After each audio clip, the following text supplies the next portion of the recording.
We're going to be addressing a parsha in the Torah that is a misfit. You know, like sometimes you have a parsha, you don't know what it's doing, where it is, what it's saying, and you can translate every word that it says, but have no idea what it's talking about, okay? That's what we're going to be discussing today. I'm going to read this parsha. This parsha is at the end of the parsha of Ki Savo. Vayikra Moshe el Kol Yisrael, Vayomer Aleim. Okay, he calls a meeting. Atem re'isim es asher asa Hashem le'nechem be'eretz Mitzrayim, b'paro b'chol avodo b'chol artzoi. So far, we have no problem, right? You know the history. This is not a new story over here. Hamatzos hagadolos asher ro'einecha, the masot, okay. Asher ro'einecha ha'oisois v'amoivsim hagadolim ohem. You saw all of those interactions that Klal Yisrael with the Kadosh Baruch Hu. V'lo nosal Hashem nochem leiv ladas v'einaim lirois v'oznaim lishmoa ad hayom hazeh. And until today, we had absolutely no. I'm going to translate. Understanding to translate that means we had no way of. I'll take a coffee. Yeah, no way of. I would say the word is la'akel, to internalize the lessons that happen. We went for 40 years in the desert. Your clothing didn't get worn out. Your shoes didn't get worn out. You didn't eat bread. In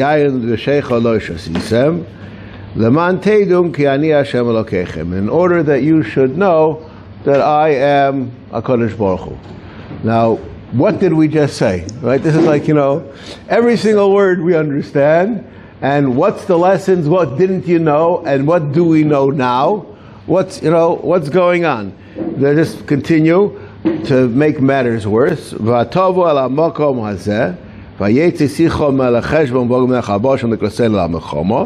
came to war, and we knocked them out. We gave them, and you should remember this treaty, in order that you should be empowered to understand that which you're supposed to do. Okay? Now, I don't know if there's any particular question that I have except what's going on, right? That's basically, this is a parsha which has what they're doing here and what they're teaching us. What's it all about, There's, I have no problem with any of the translation of the words. Everything makes perfect sense. Just what is the idea that's being expressed and the lesson that we're supposed to take from this. So, basically, what I'm saying is based on things which I've seen, and I would like to share with you a rather simple understanding.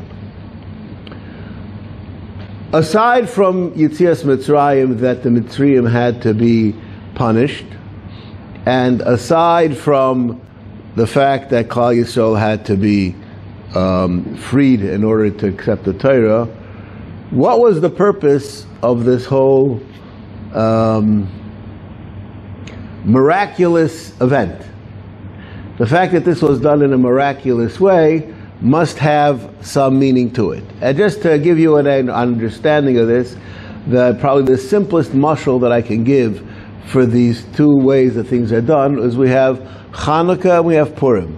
We have two different holidays that both of them celebrate HaKadosh Baruch Hu's letting Klal Yisrael overcome their enemies. And one is done Derech Nes, which is Hanukkah. And Purim is, if you would have been living at the time, just to give you an understanding of this, after the 7th of October, so like a month or two later, if I were to ask any Israeli who is going to be the Prime Minister of Israel in another 5 years, everybody would say if Bibi could be, he will be, right? You know, he was riding high on the wave.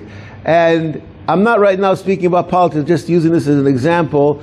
As time has gone by, things have eroded, and things which we thought were very clear one way, I'm thinking about the general population, see totally different, and we internalize those same events totally different, right? Even though there's not really much that has changed as far as Yediyah. No, there's not much of a difference of information that was changed, just the way that we are subject to our environment, and the environment changes certain way we see certain things, and Mamela, our opinions will change based on that. If you were to read the Iranian Gazette of the years that Achashverosh was the king, so there would have been nothing unnatural that happened till the end, right? No, it's this story, there's no story to the story. It's only a story because we made it into a story. If somebody were to come and say that nothing unusual happened, this is the world of politics. Would you be able to argue with them? No, right? Because we've seen worse, right? Or better, I don't know what you want to call it. But it's very difficult to say that there was something that happened. So here we have Hanukkah on one side, where you have 10 people or 12 people, according to the Medrash, that they fought against hundreds of thousands of people, and they won. That's like an amazing story, which makes absolutely no sense, except to say that there was a miracle that happened. I'm just saying, so you have two different Chagim. Both of them are celebrating HaKadosh Baruch Hu's Hashgacha Pratis with Klal Yisrael, and one is totally deniable, and one is impossible to deny. Now, Yetzias Mitzrayim was which one? Yetzias Mitzrayim was undeniable. There were all these Oisos and Moivsim, there was the Man, there was Kabbalas HaTorah, there were all these supernatural events that happened that there's no way to explain them on a, rational level. Why was that necessary? HaKadosh Baruch Hu could have had Paro change his heart, let the Jews out, and we would have gotten the Torah in a nice tzanua way, nobody would have known about it.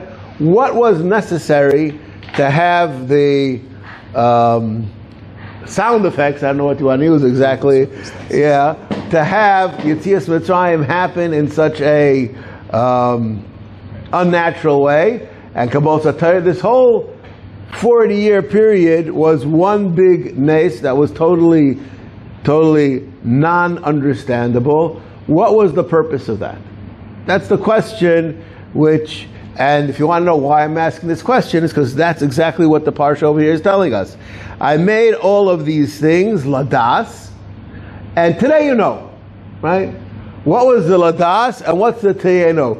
Why are we 40 years down the road any wiser than we were 40 years ago? What happened? That's the question which I would like to explain. And I'm going to start with a fascinating question. And this question really deserves Lechem lo achaltem, you didn't eat bread, v'yayim v'shechor lo shasisam. You didn't drink intoxicating beverages. Now, this which they didn't eat lechem, the reason why they didn't eat lechem is because they ate man, right? Why didn't they drink wine and have any beer? No, that's what they had instead. But why didn't they drink wine? What's wrong with drinking wine and having beer? What's the problem? So we know that a person who drinks wine or beer, any intoxicating beverage, will affect his ability to make a logical decision. Now, I'm not right now discussing how many ounces you need for that to happen, or how many gallons. I'm not going to get involved in everybody's personal situation, but the idea is that will pervert a person's ability to make a good judgment. So the fact that we didn't drink wine and beer made us astute people to understand that which is going on. Okay? That is, now, so why this is a Kayan is not allowed to do Avodah when he has taken a Revius of Yayin. This is because you have to be, when you're in a Ruchni situation, you have to have all of your physical intelligence available to you to absorb the situation that's happening. So the lechem that we ate, the man, was a ruchnius ochel. Just for a fascinating piece of information, the subject of the man is discussed in Masechtas Yuma. And Rav Tzadok HaKohen explains that always the things that are placed in the Gemara, they're placed here for that reason. Shabbos, in Masechtas Shabbos, that's where Kabbalas HaTorah is, because the Torah was given on Shabbos. And this is greatly explained what's connection to Kabbalas HaTorah to Shabbos. And the man, which is the lechem of the Malachim, has to do with the day that Klal Yisrael acts like Malachim. We don't eat and we don't drink. So naturally, the subject of the non-food food that we were eating will be in Masechtas Yuma. That's just like a simple understanding of what's going on, and therefore we didn't need that. The wine and the beer, that was a voluntary thing that Klal Yisrael didn't take it because they understood they were on a religious odyssey and they shouldn't be making themselves improper to understand what's going on. Now, you're talking about the man and the wine while they're right, the 40 years in the desert. So, right. So the obvious question is, why would they have vines? How would they go grapes to make wine? Okay, I'll just answer the question. They had the ability for everything because they had vendors who came to sell them all kinds of stuff all along the way. They were able to buy all kinds of produce the whole time.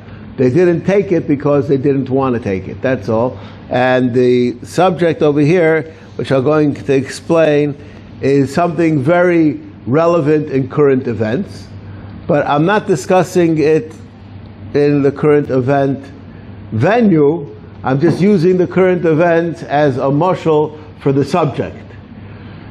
How big does the Israeli army have to be? I'm not right now talking about who should be fighting in the Israeli army. How big does the Israeli army have to be? You can never have enough. What? Really can't have enough. Okay, or you always have too much, right? That's the question. Well, no, I mean, it's a stylistic way, you know. Okay, so let's just, how big was the army of the Maccabees? Okay. Very few. Okay, right? Now, so when you say how big does a Jewish army have to be, it depends on, there is a very important correlation that has to be understood between our ishtadlus and our betochen. This is a important element. And I'll just tell you, this has nothing to do with the army in Israel in particular. If people ask me all the time, how many hours a day should I be learning? And some people ask, how many hours a day should I be working? You know, I don't know if that's the same question, but I get asked both of those questions all the time. And I try to answer the question for the person who's asking the question, because I don't think that the answer is the same for everybody. But I think that we all understand that there are people, I'll just use this as an example, there are people that are salesmen, that let's say they sell real estate. They make 2 sales a month, they have plenty of money to live on for the year, right? Now, a person who makes 2 sales a month, how many hours does he have to work for that to happen? He could do that in 10 hours, right? That's, it's possible. 20 hours, that's for sure possible. Now, if that's true, that would mean if a person would work 2 hours a day, he could make a parnasa, right? I don't think I said anything which anybody could argue with. Now, does it happen that everybody who works in real estate 50 hours a month is making a living? I didn't say that either. But it's not a miracle for that to happen. And how does a person make a decision how much they have to work? That's a very complicated thing. But the answer is that it fits into a person's understanding of his chiyuv of hishtadlus, and how much HaKadosh Baruch Hu will help him. And I'll just tell you, if you want to know how serious this is, the Beis Halevi writes that if a ganiv would not steal, he would not be able to even farness his mishpacha. Why? Because he says, why does a ganiv steal? Because he says, without stealing, I won't be able to even farness my mishpacha. So you have moved the line of scrimmage, you have moved the bar, that you have to overexert yourself to the point of stealing in order to make it through the month. You won't make it through the month without that. Okay? I'm just saying, this is the Beis Halevi writes this, the Malbim writes, this is a very well-written subject, but I'm just using that as an extreme example of the concept that we're talking about. A person will have to create his own understanding of his hishtadlus versus bitachon. That's a very important concept, and the person has to understand the greater bitachon that you have, the less hishtadlus you have to do. I'll just use an example of a great-grandfather of mine and of yours that did the silliest business deal possible, and he was very successful. His soul's name was Yaakov Avinu. Now Yaakov Avinu made a business proposition with his father-in-law, and his father-in-law says, Lu yekin v'racha. This is a win-win situation for me. And it turned out it was a lose-lose situation for him. Now why is that? Because Yaakov Avinu didn't say, I'm going to sit and learn and my parnos is going to come to me from Shemaim. He said, I'm going to work. And it's going to work. And he went to work and it worked. Okay? So how much did he have to work? He worked, we learned all kinds of halachas of a workman for his employer from Yaakov Avinu. He really worked, but if you want to know, was he successful at his job because of the shtadlus that he did? No. He was successful at his job because of the siyata d'shmai that he had. Right? This is true in all areas of work. I don't care what position, what job, what profession you tell me. I could show you people that are very successful there, and I can show you people that are dismal failures in that same position. So you can't say, if I'm going to train for this, I'm going to make big money. I know doctors who don't have a penny to their name, the lawyers don't have a penny to their name, and now people who own grocery stores that are millionaires, right? So, I don't know, there's no answer to the question. You have to have a bracha from HaKadosh Baruch Hu, and that has to do with this idea.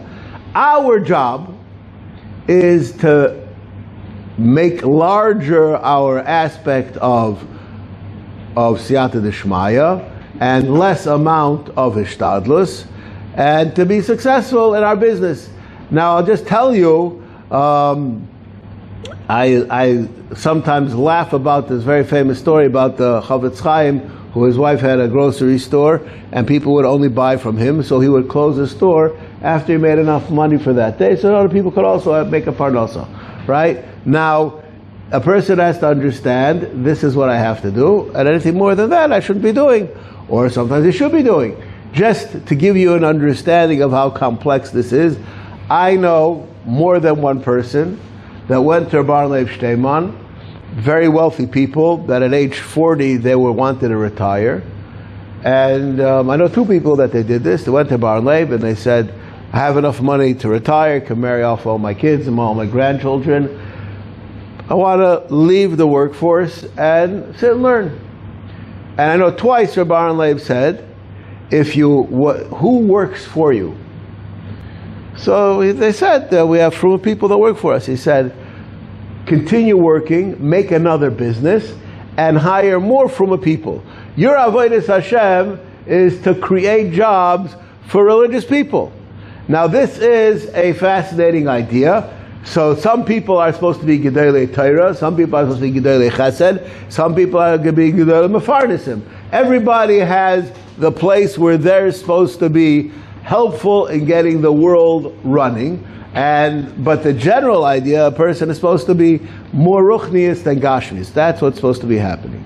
Now, I'm going to share with you a historical insight, and this is not my find, but I'm going to tell you there was a war, so to speak, between Klal Yisrael and Moshe Rabbeinu about sending Meraglim to Eretz Yisrael.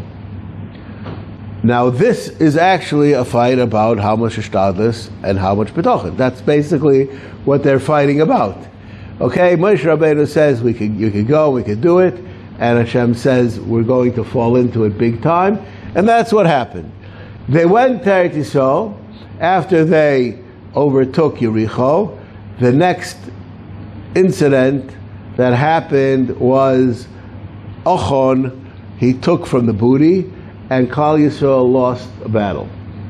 And this was a whole outcry, how could we lose a battle? And Kadosh Baruch Hu said, I'm not going to say Lashon Hara, this is a whole story, I'm not going through the technical aspect of it, but the bottom line, the next time that they had to go to war, they sent out Meraglim to see what they have to do, and the Meraglim came back and said, we need 2,000 or 3,000 soldiers to overtake the city that we're going to fight. So Yoshua says, 600,000 people have to go to war. Now, if you speak about a ta'ut modini, this is called a disaster, right? Why is it that the spies said you need 2,000 or 3,000 people, and Yeshua says we need all of Klal Yisrael to go to war? What's the subject? What are we fighting about? We're fighting about this exact question. The Meraglim went and said to overtake this nation physically we need 2,000 or 3,000 people, and Yeshua said this is a battle of Klal Yisrael, and therefore you need Klal Yisrael to go to the battle, and if you're not going to go with 600,000 people, we're not going to win, because the battle is a battle of Ruchnius, not a battle of Gashmius. Okay? Now, I'm going to take this along in the history. With Gidon, we have a similar story, and they decide, the spies, they say you need to have a certain amount, and the leader of Klal Yisrael, we're going to cut it. And they had much smaller amount of people. They went with 300 people to war, and they were successful. So you have to know every situation that you're in, how much ishtadlis and how much betochen a person has to have. And I'll just tell you, I don't even believe that there's a one-size-fits-all answer for that question, because I could tell you myself, the Kabbalahs which I have from my Rabbeim, my father, on this subject, is very different than other people. And I'll just share with you an Ahavas Shalom story, which is, even of today, it's probably about 15 years since this incident happened. At some point, the Vod of Ahavas Shalom went to Rabbi Avrohom Shteiman to ask him advice on what to do.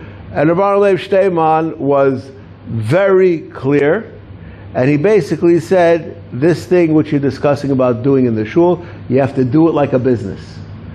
Just as much as a person wants to start a business, you need to have a certain percentage of capital and investors in order to go forward. You should run this part of the shul like a business. I could tell you from my Rabbeim, my father, that's not how you would necessarily run a Dover Shebekidusha affair. And this is there machlokes about this issue. I'm not getting involved in what a person should do, but you have to understand that this is the ongoing subject which has to be done. So, Gidon's time, they went with 300 people, and nobody died. They were successful. They killed out, was 1 to 45. That was the ratio of the soldiers, and they won. Okay? So this is a fascinating idea which a person has to understand. Now, I'm not right now talking about what a person does for a living, and it's not only about what you do for a living. It's a question of, when I go shopping, how much time should I spend looking for a bargain?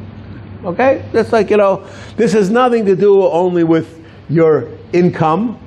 And the word income is a very westernized word, and I would just like to say something very negative. I enjoy saying negative things because that's not usually what a rabbi is supposed to do. There is actually a very famous rabbi in America that he instituted in his kehillah that on Rosh Hashanah night they should eat a raisin and celery. And he said the reason why is you should say Yehirat, so you should have a raise in salary. Okay? Now, when I heard this, I realized this is wrong. This is wrong. I'll just tell you, I have a chavrusa that his wife worked for Microsoft for many years, and they gave her a raise, and he was like all excited. And I said, are you going to be making more money in your net or not? So he went back and he checked it out. That raise is going to put him in a different tax bracket, and he's going to be earning less money because of his raise. So I told him, what you have to do is you have to tell your wife to take a car as a perk from your business, and then they take that off from your gross, and then your tax will be left at the same level, and then you'll have your raise. So having a raise in salary does not give you more parnasa. You can have a raise in salary and your car will break, your dishwasher will break, all kinds of things. You have many expenses. So the fact that you are taking in more money doesn't make you better off. This is like a very important yisod. There are many people who have old things and they don't break and they don't make so much money, but they have the easy life because everything works. That's all. There's other people that get a lot of money and they're always busy trying to patch up a hole here, patch up a hole there. And this is a very important concept that we understand. We ask HaKadosh Baruch Hu to be mefarnes us. That means that we should have our net. And I'm not speaking about money. I'm talking about the net of life. It should be in a positive way. Now we're not looking at the gross. We're looking at the net that we're trying to accomplish. Where would I say that Klal Yisrael again is tested with this, and Klal Yisrael failed? Shimshon HaGibor.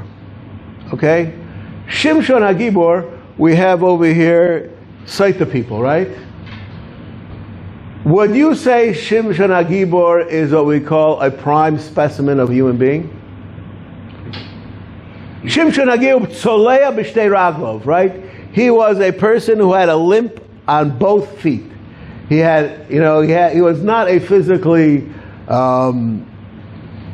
he was not, he wouldn't be the guy that you put up as Mr. Strongman. And probably the most impressive thing about him was his long hair. And we all understand that his long hair was because he was a Nazir, right? Now, in history, Shimshon HaGibor goes down as a strong person. We all understand that his strength was not physical strength. He was, like a Navi is saying over the Dvar Hashem, he was the strength of HaKadosh Baruch Hu in the form of a physical person. And yet, in history, we speak about Shimshon the strong man, right? This is how we internalize a message exactly the opposite of the message which is being given over. Shimshon was Badafka made a person who had physical limitations so that we should be able to see that this is the Yad Hashem. And at the end of the day, we miss the signs and we go around saying that Shimshon was a Gibor, right? That's, even those who learn Saita, who know what I'm talking about, still in your mind's eye, Shimshon is this, this Superman, I don't know. But just saying this is the way that life is, and this is the subject of this Parsha. We have Klal Yisrael goes to Eretz Yisrael, and they ask that we should have a melech. Now, asking that you should have a melech is a mitzvah in the Torah. And yet, when they asked for a melech, it was considered an Aveira. So, this is like, is it a mitzvah or is it an Aveira? How do we answer the question? So, the answer to the question, it depends why you want to have a melech. If you want to have a melech, that the melech should be the one that he is going to be the conduit to tell you what Hashem wants to do, so that's a very good thing. If he's going to be your strategic leader, how to run your country, then it's a bad thing. Klal Yisrael said, we want to have a melech kechol hagoyim. We want to have a good president. We want to have a good prime minister. Now, a person who understands that having a good prime minister is a good thing, he is missing out on a basic idea. That the reason, and I'll say this all the time, there's an expression in Chazal, Leiv Malachim B'Sarim B'Yad Hashem. If I was Chazal, I wouldn't have coined that phrase. I would have said, Moach Chachamim, Moach Malachim B'Yad Hashem. Why do you say the Leiv? Because the answer to this question is something which I heard from a very famous mashkiach once, and this is a important idea. To